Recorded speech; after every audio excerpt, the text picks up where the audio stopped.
Assalamualaikum warahmatullahi wabarakatuh. Selamat datang kembali di channel kami Suyut MN Chess. Di video kali ini saya akan mengajarkan pembukaan Hindia Raja varian semis ortodok ya. Jadi saya akan memperagakan partainya Anatoly Karpov melawan Garry Kasparov yang dimainkan di Linares tahun 1993 ya. Ini salah satu contohnya, tentunya akan bisa membedakan antara opening yang saya ajarkan yang part kedua sama partainya ini ya. Oke, mari kita mulai dari D4. Pemegang buah putih ini Anatoly Karpov dan pemegang buah hitam Garry Kasparov ya. D4, Kf6, C4, G6, kuda C3, gajah G7, E4, D6, F3 ya. Jadi Hindia Raja semis ortodok ya. Terus rokade baru gajah E3. Setelah gajah E3, E5 yang biasa dimainkan Garry Kasparov. Langkahnya kuda GE2 baru C6, menteri D2, kuda B ke D7 ya. Yang kemarin analisanya G4 sudah, H4 sudah. Anatoly Karpov bermain benteng ke D1 ya. Dia mencoba permainan yang baru mungkin ya. Jadi kalau Alexei Shirov bermain rokade ya. Jadi nanti kita bahas satu persatu ya. Jadi langkahnya yang dimainkan Anatoly Karpov itu benteng ke D1 ya. Sebetulnya cukup bagus sekali benteng D1 ini. Garry Kasparov melangkahkan A6, setelah A6 baru langkahnya ini E kali D5 ya. D kali E5 maksud kami, baru kuda kali E5 ya. Jadi sebetulnya D kali E5 ini langkah meragukan ya. Yang terbaik untuk putih itu sebetulnya D5.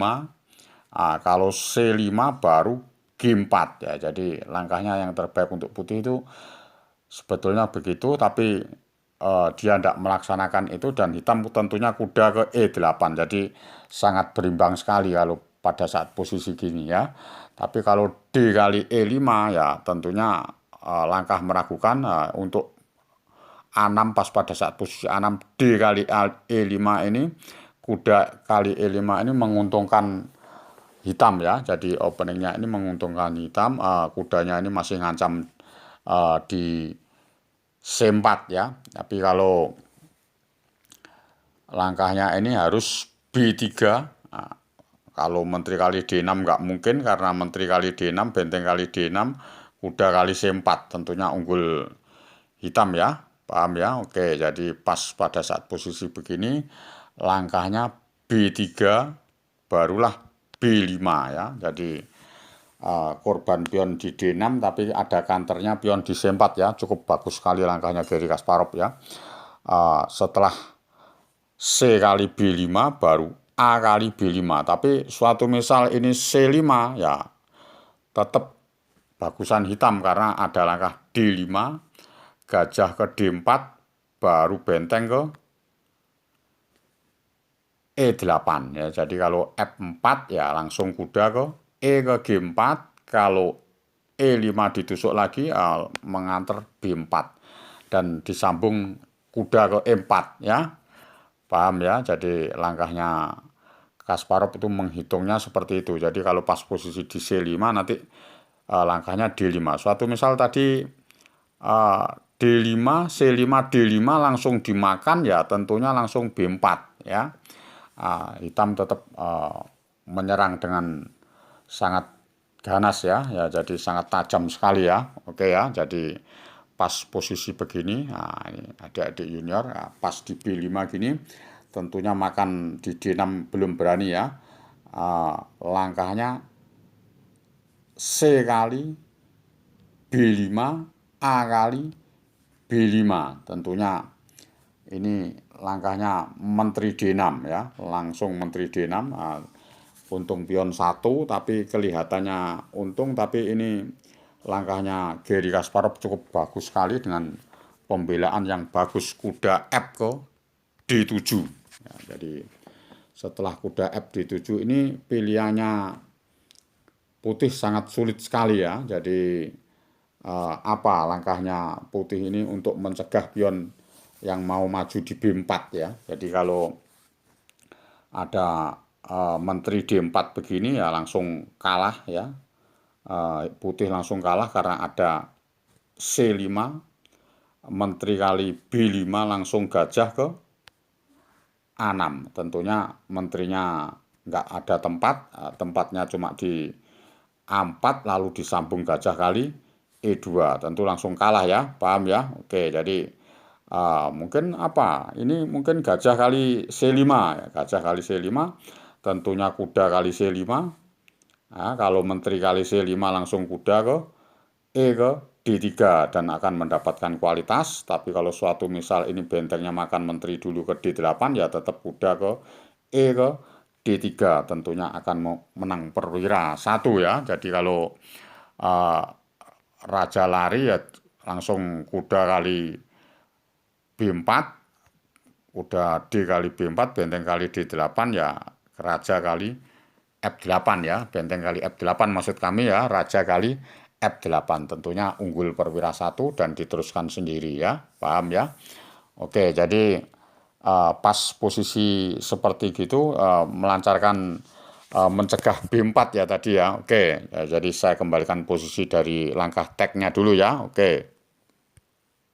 Langkah teknya ini Anatoly Karpov menteri kali D6, Garry Kasparov kuda F ke D7 ya. Jadi tadi pembahasannya pencegahan pion mau maju B4 ya. Tentunya langkahnya ini kalau kuda ke D4 langsung dibalasnya sama benteng A6 dengan ancaman C5 dan akan mendapatkan kuda ya. Jadi sangat sulit sekali kalau kuda ke D4 kemungkinan kecil tidak dijalankan. Kalau setelah menteri D2 juga ada langkah ke B4. Jadi kalau kuda ke A4 ya baru benteng kali A4, B kali A4 baru kuda ke C4. Tentunya menteri ke C1 baru kuda kali E3, menteri kali E3, menteri ke A5. Tentunya sangat unggul sekali hitam walaupun kalah kualitas tapi pionnya di C6 sama di B4 ini bebas ya. Jadi kalau menghalau dengan kuda D4 tentunya B3 cek. Setelah menteri D2 baru dipukul biasa menteri kali D2, benteng kali D2, B kali A2 dan akan promosi setelah gajah kali D4 ya. Paham ya? Oke, kalau sudah paham saya kembalikan posisi dari tadi. Tentunya apa ini langkahnya pencegahan B4 ya. Jadi sangat sulit sekali kalau A4 ya tinggal dimakan B kali A4. Kalau kuda kali A4 menteri ke A5 ya. Nah tentunya menteri A5 ini kalau raja ke F2 ya barulah kuda ke C4 ya. Jadi sama-sama A4-nya sama-sama jatuh ya. Tentunya hitam pegang kendali lagi ya, pegang inisiatif lagi ya, paham ya? Oke, kalau sudah paham, saya kembalikan posisi dari pencegahan dari B4 ya. Jadi langkahnya Kasparov sangat sulit, langkahnya Karpov sangat sulit sekali ya mencegah pion B4 ini ya. Jadi kalau B4 juga nggak mungkin ada kuda ke C4 ya. Nah, tentunya menteri ke D3 ya baru kuda ke B2 akan mendapatkan kualitas dan ini akan sangat mudah hitam memenangkan ya. Jadi kuda D4 sudah, menteri B4 tadi sudah, ada langkah C5 ya. Tentunya langkahnya F4. Karpov memutuskan menyerang pion F4 tapi tetap dibalas dengan hitam B4 ya. Jadi mengancam kuda di E5 F4 tapi mengantar B4 juga mengancam kuda di C3 ya, paham ya. Jadi kalau menteri kali C5, menteri kali B4 juga kalah karena ada C5 ya. Kalau menteri ke B5 tentunya gajah A6 akan memukul gajah E2 setelah menteri ke A4 ya. Cuma jalannya bisa menteri ke A4 ya. Apa jalan kemana sudah tidak bisa ya. Jadi pas pada saat posisi C5 gini, gajah kali C5 tentunya kuda kali C5. Jadi kalau pas benteng kali D8 ya tetap kuda E ke D3 akan mendapatkan menteri dan menang perwira 1 ya. Paham ya? Oke, jadi hampir seperti uraian di atas ya kalau menteri kali B4 ya. Oke, jadi pas posisi begini langkahnya Anatoly Karpov kuda ke B1 ya. Setelah kuda ke B1 barulah kuda ke G4 mengancam gajah di E3, tentunya gajah ke D4 langsung diadu, baru dipukul sama Garry Kasparov gajah kali D4, menteri kali D4, terus langkahnya baru benteng kali A2 ya. Cari cara menghukumnya seperti begitu. Terus Anatoly Karpov memainkan H3, jadi kelihatan H3 ini netral kan, setelah kuda lari nggak ada apa-apanya kan serangannya, dan pion sama 5-nya dan menguasai lajur D ya. Tentunya Garry Kasparov tidak akan lari, kudanya langsung menusuk pion C5 ya, dan C5 ini sangat menyulitkan putih ya. Jadi langkahnya pilihannya sangat sulit sekali ya, diantaranya pilihan menteri ke G1, menteri ke D3 ya. Tentunya apa yang dijalankan Anatoly Karpov memilihnya ini ya. Kalau menteri D3 dia menghitung, kalau menteri D3 ada gajah ke A6 ya. Setelah gajah ke A6, kalau menteri kali D7 langsung kalah juga karena ada menteri ke H4 ditutup pakai pion G3, langsung dikombinasi benteng kali E2. Kalau gajah kali E2, menteri kali G3 ya, menteri kali G3, raja ke D2, adanya cuma jalan raja ke D2. Kalau raja F1 cekmat, menteri ke kali F4 ya kan. Setelah menteri kali F4 tentunya langkahnya nggak bisa apa-apa. Kalau raja ke E1 tentu menteri F2, kalau raja ke C2 kuda ke E3, dan gajahnya akan tewas yang di E2 dan tentunya bisa meneruskan sendiri ya. Paham ya? Jadi menang kualitas dan menang posisi. Jadi kalah kualitas tapi unggul di serangan ya. Paham ya? Oke, jadi kalau sudah paham, saya kembalikan posisi dari menteri D3 tadi. Tentunya nggak berani makan ya. Menteri kali D7 tentu kalah. Kalau menteri ke G3 tentunya kuda ke E4 ya, jadi akan menyerang titik yang ada di E4 ya. Tapi kalau menterinya ke F3 ya, akan di kuda ke E5. Jadi kalau menteri E3 kuda ke E5 ya. Jadi apa langkahnya ini? Jadi kalau benteng ke D8, ini ancamannya dengan kuda ke D3 ya, kalau tidak dimakan ya. Suatu misal ini apa? Kalau dimakan biasa tentunya juga dimakan kuda kali E5 ya. Tentunya dengan ancaman kuda ke D3 nantinya ya. Tapi kalau ini dimakan benteng kali D8 ya, kuda kali F3, G kali F3, benteng ke kali D8. Tentunya langkahnya apa? Sudah tidak bisa dijalankan kan? Langkahnya putih ini kurang bagus. Langkah apa sekarang? Karena dengan ancaman benteng yang ada di A1, kudanya bisa hilang lagi ya. Paham ya? Jadi pas posisi begini tadi, waktu kuda E5 langsung makan juga nggak apa-apa. Benteng kali D8, tentunya kuda kali F3, G kali F3, benteng kali D8, H kali G4, dan benteng ke A1. Tentunya menang kualitas dan menang posisi ya. Paham ya? Jadi kalau menteri F3 cara menghukumnya seperti begitu ya. Oke, saya kembalikan posisi dari menteri D6 kuda FD7 ya. Oke, jadi pas posisi F4, lalu B4 ya. Setelah kuda ke B1, baru kuda ke G4, gajah ke D4, gajah kali D4, menteri kali D4 ya. Tentunya kalau kuda kali D4 juga kalah juga ya. Jadi kalau kuda kali D4 langsung benteng kali A2 ya. Jadi kalau kuda kali C6 ya tentunya menteri ke H4 cek. Nah, kalau G3 langsung diambilnya kuda kali H2.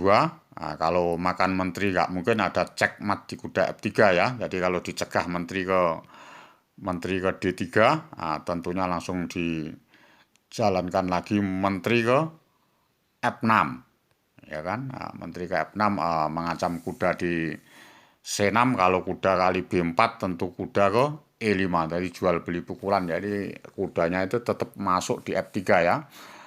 Paham ya, jadi penyerangannya seperti begitu hitungannya Grandmaster Super ini Garry Kasparov ya. Jadi cara menganalisnya dia itu sangat hebat sekali, dia Grandmaster Super dan otak-otak jenius dia itu ya. Oke, saya kembalikan posisi dari kuda BD7 dulu, kuda F ke D7 ya. Oke, jadi kuda F7, F4, B4, saya ulangi kuda B1, kuda ke G4, gajah D4 makan kuda sudah, sekarang makan menteri kan tadi, langkah tek makan menteri, terus benteng kali A2, H3, baru C5. Nah, C5 langkah bagus sekali. Dia menghitung menteri D3 juga kalah. Akhirnya Anatoly Karpov menteri ke G1. Nah, jadi setelah menteri ke G1, barulah kuda balik ke G ke F6. Setelah E5 baru kuda ke E4 ya. Jadi setelah kuda ke E4, langkahnya Anatoly Karpov ini akan dicek ke H4 ya sama Garry Kasparov ya. Tentunya akan cepat kalahnya, langsung di H4 sama Anatoly Karpov. Setelah H4, langkahnya Garry Kasparov cukup bagus sekali, langkahnya C4 ya. Jadi C4 ini tentunya kalau D kali C4 akan B3 atau menteri A5 langsung ya, jangan B3 ya, menteri A5 langsung, dan tentunya sulit ditolong ya. Nah, kalau B kali C4 tentunya nggak mungkin. Nah, perkiraan hitungannya Anatoly Karpov masih bisa mengimbangi dengan langkah kuda ke C1. Setelah kuda C1, langkahnya Garry Kasparov Grandmaster Super ini langkahnya C3. Mari kita perhatikan ya. Jadi langkahnya Garry Kasparov itu luar biasa karena dengan buahnya Anatoly Karpov itu ndak ada yang di atas. Jadi perwiranya itu di baris satu semua, dibikin di baris satu semua. Jadi sangat hebat sekali si Garry Kasparov ini. Jadi waktu itu dia ya juga masih muda belia ya. Jadi tahun 93 ya. Jadi masih muda-mudanya dan dia sudah juara dunia ya. Oke, jadi langkahnya C3 ini mengorbankan mengorbankan benteng yang ada di A2 ya. Jadi apa langkahnya ini? Sangat sulit sekali kan? Tentunya diterima sama Anatoly Karpov kuda kali A2, barulah C2.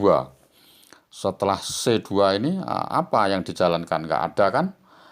Tentunya kalau benteng ke C1 tinggal kuda kali E5 dengan ancaman kuda D3. Kalau benteng kali C2 baru gajah ke G4 ya. Jadi ancaman menteri ke D1 cekmat.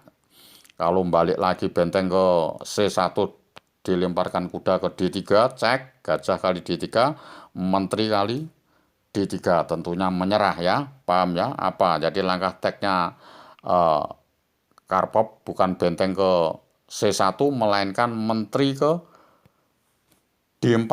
Nah, setelah menteri ke D4 ya baru dimakan aja biasa.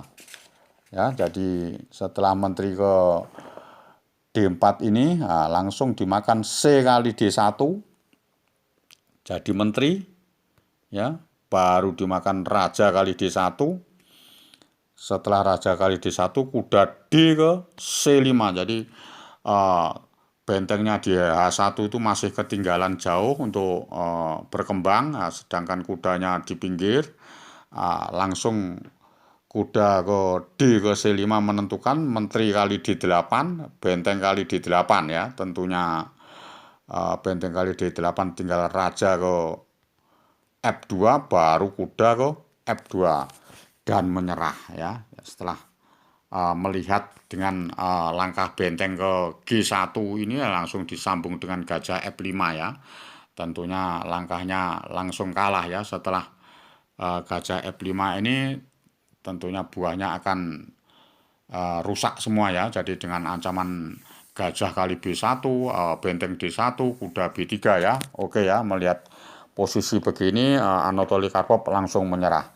Oke, jadi demikianlah pembahasan dari kami. Mungkin jika ada Anda bingung, kawan-kawan catur atau adik-adik pecatur yang baru belajar bingung, bisa menanyakan saya, komen, ditulis menit keberapa, jadi saya lebih gampang mencarinya ya. Oke ya, jadi saya akhiri sampai di sini pembahasan dari kami Hindia Raja Semis Ortodok ya, dengan benteng D1. Nanti akan saya lanjutkan dengan partainya Alexei Sirov melawan Garry Kasparov yang dilanjutkan dengan tidak benteng D1 tapi rokade panjang ya. Oke. Salam Gen Unasumus. Wassalamualaikum warahmatullahi wabarakatuh.